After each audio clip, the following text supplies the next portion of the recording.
السلام علیکم ورحمۃ اللہ وبرکاتہ۔ کیسی ہیں تمام طالبات؟ میں امید کرتی ہوں کہ آپ سب جو ہیں خیر و عافیت کے ساتھ ایمان اور صحت کی بہترین حالت میں ہوں گی انشاءاللہ۔ تو بچوں، آج ہمارا جو ہے سردی کے آداب یعنی موسم سرما کا پہلا دن ہے۔ اس کے آداب کا یعنی اس کے سبق کا پہلا دن ہے، آج ہمارا پہلا سبق ہے۔ الحمدللہ دین اسلام جو ہے وہ ایک کامل اور ایک مکمل دین ہے۔ ہر لحاظ سے، ہر زاویے سے، ہر پہلو سے جو یہ دین ہے یہ ایک مکمل دین ہے۔ اس میں کسی قسم کی کوئی کمی نہیں ملتی، اور ہر معاملے کے بارے میں اس نے جو ہماری مکمل رہنمائی کی ہے۔ یہ دین جو ایک صاف، شفاف اور ایک آسان دین ہے۔ آسان دین ہے، یہ دین مشکل نہیں ہے۔ بہت سے لوگ کہتے ہیں کہ جو دین اسلام ہے وہ مشکل ہے، خصوصاً عیسائی لوگ جن سے میں نے سنا ہے کہ ان کا کہنا ہے کہ دن میں جو ہے مسلمان 5 دفعہ نماز پڑھتے ہیں۔ یہ تو مجھے لگتا ہے ہفتے بعد، مہینے بعد کوئی ایک دفعہ حاضری لگاتے ہیں اپنے جو ان کے چرچ وغیرہ ہوتے ہیں، کلیسا وغیرہ، ان میں مسلمان جو ہیں 5 دفعہ دن میں نماز کے لیے جاتے ہیں، مسجد میں حاضر ہوتے ہیں۔ تو ان کو لگتا ہے کہ یہ کام بڑا مشکل ہے، لیکن یہ تو ہم جانتے ہیں نا کہ ہمیں نماز پڑھ کے کتنا سکون ملتا ہے، کتنا مزہ آتا ہے اس نماز کے اندر ہمیں، کہ یہ صرف ہمیں علم ہے۔ تو ہمارا دین بچوں مشکل نہیں ہے، ہمارا دین بہت آسان ہے۔ دنیا کے اندر کوئی بھی ایسا مذہب، ایسا دین نہیں آپ کو ملے گا جو اپنے ماننے والوں کا اتنا خیال رکھے جتنا دین اسلام رکھتا ہے۔ آپ مختلف مذاہب کا مطالعہ کریں، ہندوازم کو پڑھ لیں، اس کے علاوہ عیسائیت ہے، بدھ مت کو پڑھ لیں، تو اس میں اپنے ماننے والوں کا اتنا خیال نہیں رکھا جاتا، انہیں اتنی گنجائش نہیں دی جاتی جتنی دین اسلام نے ہمیں دی ہے۔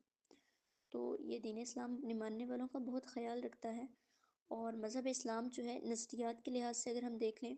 اخلاقیات کے لحاظ سے دیکھ لیں، کردار، احکامات سے لے کر زندگی کے لمحہ لمحہ کے معاملات، ہر چیز کے بارے میں جو ہے رسول اللہ صلی اللہ علیہ وآلہ وسلم نے ہماری مکمل رہنمائی فرمائی ہے۔ حتیٰ کہ کھانے پینے، رہنے سہنے اور چلنے پھرنے، بول و براز، تمام چھوٹے بڑے مسائل کے حوالے سے جو ہے تفصیلی بحث کی ہے۔ ایک مشہور واقعہ ہے، میں آپ کو تھوڑا سا مختصر کر کے بتاتی ہوں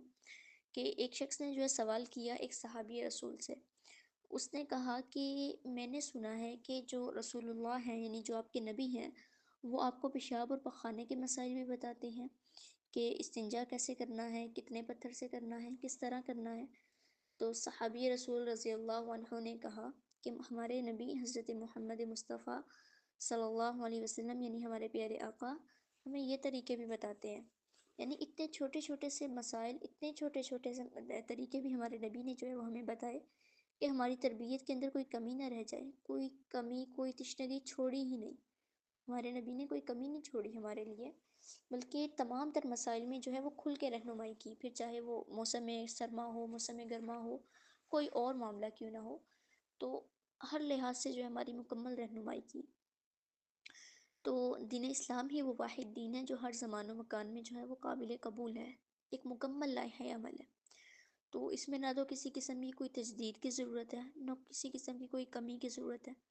اور سب سے بڑی بات یہ کہ یہ نہ تو کسی جگہ کا تعین کرتا ہے کہ یہ احکام اسی جگہ پہ آپ نے فالو کرنے ہیں، بلکہ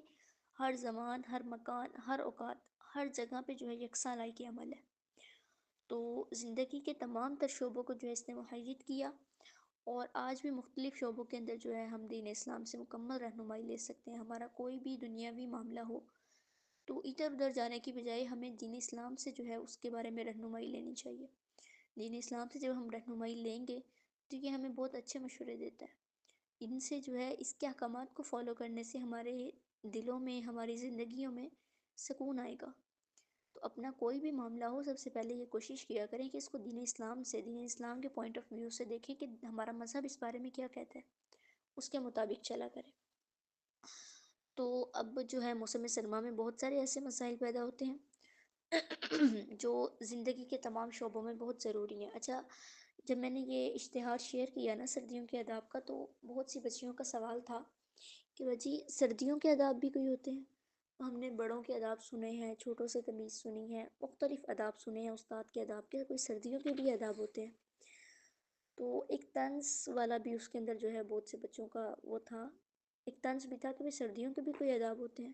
تو بچوں سردیوں کے بھی آداب ہوتے ہیں، ہمارے نبی نے ہمیں اس کے بھی آداب سکھائے ہیں، اس کے بھی آداب ہوتے ہیں، ہمیں تو یہ بھی بتایا گیا کہ سردیاں کیوں آتی ہیں۔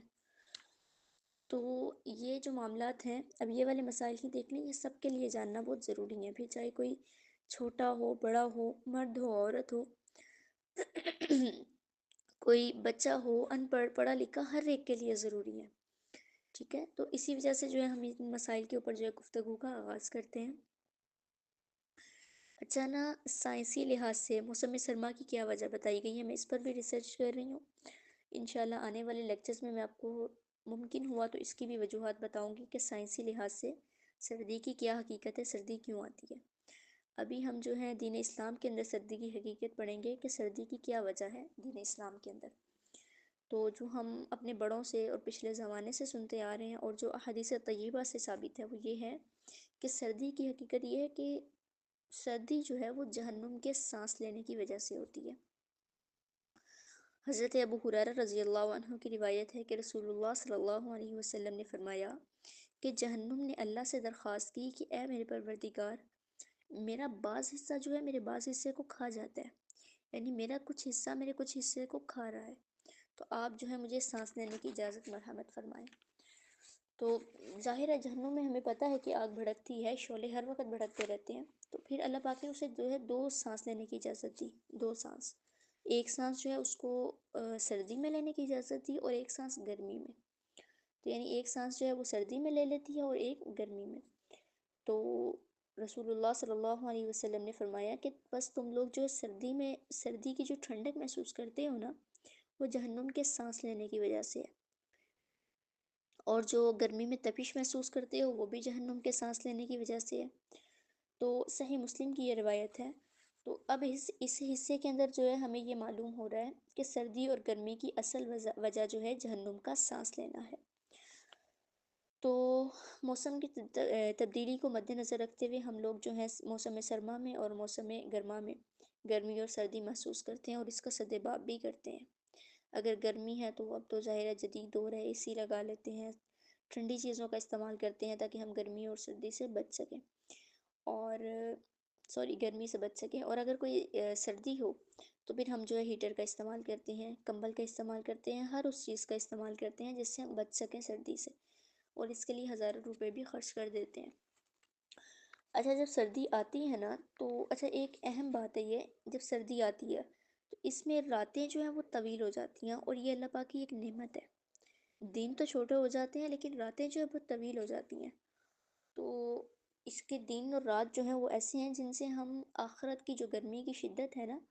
اس سے محفوظ ہو سکتے ہیں، آخرت میں جو ہے سردی کا بھی عذاب ہوگا، ہم اس سے بھی محفوظ ہو سکتے ہیں۔ تو جو دنیا میں ہمیں یہ سردی کے دن اور گرمی کی راتیں گرمی کے دن لمبے اور سردی کی راتیں چھوٹی لمبی، اور سردی کے دن چھوٹے اور گرمی کی جو ہے راتیں چھوٹی، یہ جو بھی مل رہی ہیں ان سب سے جو ہے ہم اپنی آخرت کی تیاری کر سکتے ہیں۔ تو بہترین انسان تو وہی ہے کہ جو ان مواقعوں کو ضائع نہ کرے، ان سے بلکہ فائدہ اٹھائے۔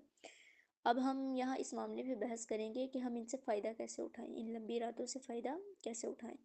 یہ ہم اس کورس میں پڑھیں گے، ٹھیک ہے۔ تو اب دیکھیں سردی کے آداب۔ سردی کے آداب میں آج جو ہے ہم پہلا ادب یہ پڑھیں گے اسلامی تعلیمات کے ذریعے سے، کہ پہلا ادب جو آج ہم شروع کریں گے اسی سے ہم اپنی گفتگو کو بڑھائیں گے، پھر باقی آداب انشاءاللہ اگلے لیکچرز میں آئیں گے۔ پہلا ادب یہ ہے کہ جب اللہ پاک نے دنیا کے نظام میں جو ہے جب اس کو بنایا تو اس میں تغیر رکھا، چنانچہ جب ہم آئے دن تغیرات دیکھتے ہیں، اتار چڑھاؤ دیکھتے ہیں، رات اور دن کا آنا جانا، تو اس میں سردی اور گرمی کا طویل اور مختصر ہونا، موسموں اور ذائقوں کی تبدیلیاں، قدرت کے عجائبات اور مظاہر جو ہیں وہ اس میں شامل ہیں، اور ان سے جو ہے اللہ کی معرفت اور اس کی پہچان بھی ہوتی ہے ہمیں۔ تو ان میں غور کر کے جو ہے انسان جو ہے اپنے اندر خوبیاں جو ہے وہ تلاش کرتا ہے، ان سب کے ذریعے جو ہے اپنے اندر جو ہے ہم خوبیاں تلاش کر سکتے ہیں اور خامیاں بھی تلاش کر سکتے ہیں، بشرطی کہ دیکھنے والی آنکھ ہونی چاہیے، دیکھنے والی آنکھ ہوگی تبھی نظر آئے گا۔ تو ہر تغیر میں، ہر حوادث میں جو ہے اللہ پاک نظر آتے ہیں۔ تو ان باتوں سے یہ ظاہر ہوتا ہے کہ جب ہر چیز کا مالک اللہ تعالیٰ ہے، رات کو پھیرنے والا، دن کو لانے والا، تو اس سے معلوم ہوتا ہے کہ یہ سب جو ہے لوگوں کے لیے نصیحت کا بھی سامان ہے۔ رات کا دن میں بدلنا، دن کا رات میں بدل جانا، سردی کا گرمی میں، گرمی کا سردی میں بدل جانا، فصیح القرآن ابن کثیر رحمہ اللہ فرماتے ہیں کہ اللہ تعالیٰ دن اور رات میں تصرف کرتا ہے، یعنی ایک کو لمبا اور دوسرے کو چھوٹا کر دیتا ہے۔ تو دیکھیں سردی کے اندر جو ہے دن چھوٹے اور راتیں لمبی ہو جاتی ہیں، اور گرمی میں جو ہے دن لمبے اور راتیں چھوٹی ہو جاتی ہیں۔ یہ کیا ہے؟ یہ اللہ پاک کی حکمت ہے نا، کہ اللہ تعالیٰ کی طاقت کے جو ہے یہ مظاہر ہیں کہ اللہ پاک ہر چیز پر غالب ہے، ہر چیز میں تصرف کر سکتے ہیں، اور ہمارا کام اس میں اب یہ ہے کہ ہم اس سے فائدہ کیسے اٹھائیں۔ تو پہلا ادب یہ ہے کہ انسان جو ہے سردی کے موسم میں جب کہ دن چھوٹے اور راتیں لمبی ہوں تو اس کی راتوں سے فائدہ اٹھائیں۔ اب ہم ان راتوں میں کیا کریں؟ ہم اس میں غور و فکر کریں، تدبر کریں، اس سے عبرت حاصل کریں، اور اس کے ذریعے اللہ پاک کو پہچانیں کہ یہ سردی بھی جو ہے انسانوں کے لیے اللہ تک پہنچنے کا اور اس کی پہچان کا ذریعہ ہے۔ تو جیسے راتیں طویل ہوں گی تو ان راتوں سے ہم فائدہ اس طرح اٹھائیں گے کہ ان راتوں میں ہم مطالعہ زیادہ کر سکتے ہیں، کچھ اچھی اور مفید کتابیں لے لیں اور ان کا مطالعہ کر لیں، کیونکہ کام جو ہے وہ چاہے دن چھوٹا ہو دن میں ہی ختم ہو جاتے ہیں، رات جو ہے وہ فارغ ہی ہوتی ہے، تو اس میں ہم مطالعہ کر سکتے ہیں، دیر تک تلاوت کر سکتے ہیں، بہت سارے ایسے کام جو ہم پہلے نہیں کرتے تھے وہ اب ہم کر سکتے ہیں۔ اور ان میں سب سے بہترین چیز یہ ہے کہ آپ کچھ نوافل مقرر کر لیں، 2 نوافل مقرر کر لیں، بشرطی کہ اس میں جو ہے وہ ایک ہموار پن ہو کہ آپ نے روزانہ پھر اس کو کرنا ہے، 1 2 دن کر کے چھوڑ نہیں دینا۔ تو ہمیشگی والا عمل جو ہے وہ اللہ پاک کو پسند بھی ہے۔ تو 2 نفل چاہے وہ آپ مقرر کر لیں، زیادہ کر سکتے ہیں 4 کر لیں، تو ان سردیوں کی لمبی راتوں میں وہ نوافل کی آپ نے پابندی کرنی ہے، چاہے وہ 2 ہوں 4 ہوں، تو نوافل کچھ مقرر کر لیں اور تہجد کی پابندی کریں۔ گرمیوں میں تو یہ ہوتا ہے کہ راتیں چھوٹی ہوتی ہیں، ابھی سوئے اور ابھی تہجد کے لیے اٹھیں یہ مشکل ہوتا ہے۔ سردیوں میں تو راتیں لمبی ہیں نا، تو ابھی آپ سوئیں، جلدی سو جائیں، بالفرض اگر آپ نے تہجد کے لیے اٹھنا ہے تو آپ جلدی سو جائیں، وہ الارم لگا لیں اور پھر آپ تہجد کی نماز اس میں حاصل کر لیں۔ تو آج ہمارا پہلا دن تھا، تو اس میں بس ایک بات یہ ہے کہ تہجد کی جو ہے وہ پابندی لازمی کریں، ان راتوں سے یہ فائدہ لازمی اٹھائیں، باقی نوافل کی پابندی وہ الگ ہے، لیکن جو تہجد کا ثواب ہے وہ الگ ہے۔ اس وقت جو ہے وہ اللہ پاک خود آواز دے رہے ہوتے ہیں، ندا لگا رہے ہوتے ہیں کہ کوئی ہے مجھ سے مانگنے والا جو ہے، تو ان راتوں میں تہجد کی پابندی جو ہے وہ ہم آسانی سے کر سکتے ہیں۔ تو ایک چھوٹا سا مختصر سا انٹرو بھی تھا اور ایک پہلا ادب بھی ہم نے پڑھ لیا، اس کو اچھے سے آپ لوگوں نے سننا ہے، کوئی بات سمجھ نہ آئے تو پوچھ لیجیے گا، اور گروپ کے اندر میں پول بنا دوں کہ اس کے ذریعے آپ کی حاضری ہوگی، وہاں آپ نے اپنی حاضری دینی ہے، اور وہیں پہ سوال و جواب ہوں گے، ان کا آپ نے وہیں پہ پول کے ذریعے جواب دینا ہے۔ باقی نمازوں کا اہتمام کیجیے گا، اور بچوں دعاؤں میں آپ نے مجھے لازمی یاد رکھنا ہے۔ السلام علیکم ورحمۃ اللہ وبرکاتہ۔